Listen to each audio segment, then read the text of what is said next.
বাংলাদেশের সার্বিক পরিস্থিতি উত্তরণে জাতিসংঘ একটি জাতীয় সংলাপ করতে প্রস্তুত বলে জানিয়েছেন সংস্থাটির মহাসচিব অ্যান্তোনিও গুতেরেস। বিকেলে রাজধানীর একটি হোটেলে যৌথ ব্রিফিংয়ে তিনি বলেন, রোহিঙ্গা সংকট কাটাতেও সহযোগিতা দেবে তার সংস্থা। এ সময় পররাষ্ট্র উপদেষ্টা তৌহিদ হোসেন বলেন, অন্তর্বর্তী সরকার এবং ভবিষ্যৎ বাংলাদেশের জন্য গুতেরেসের এই সফর বিশেষ অর্থবহ। আরও জানাচ্ছেন ইশতিয়াক হোসেন। বৃহস্পতিবার বাংলাদেশ সফরে আসেন জাতিসংঘ মহাসচিব অ্যান্তোনিও গুতেরেস। রোহিঙ্গা শিবির পরিদর্শন সহ বিভিন্ন রাজনৈতিক দল ও সুশীল সমাজের সঙ্গে মতবিনিময় করেন তিনি।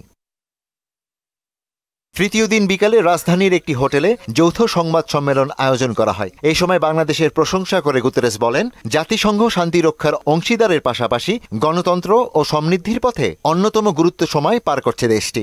জাতীয় সংলাপের মাধ্যমে বাংলাদেশের শান্তি ও স্থিতিশীলতা ফিরিয়ে আনতে প্রস্তুত রয়েছে তার সংস্থা।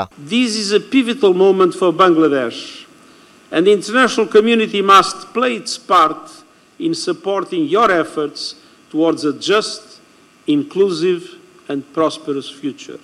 I recognize the people's hope for a future of greater democracy, justice and prosperity. এই সময় পররাষ্ট্র উপদেষ্টা তৌহিদ হোসেন বলেন, অ্যান্তোনিও গুতেরেসের বাংলাদেশ সফর অন্তর্বর্তী সরকারের জন্য খুবই গুরুত্বপূর্ণ। He promised the UN's total commitment to the reform process under the leadership of Honorable Chief Advisor and said he will do whatever he can to support the endeavors of the interim government and stand by Bangladesh and its people. These are things that actually have been going on in our interaction with the international community and particularly the UN. জাতিসংঘের সহায়তায় রোহিঙ্গাদের সর্বোচ্চ নিরাপত্তা ও অধিকার নিশ্চিত করে নিজ দেশে ফেরত পাঠানোর চেষ্টা চলছে বলেও জানান তিনি। The Secretary General also learned what legacy the interim government was left. Ishtiaq Hossain, মোহনা সংবাদ।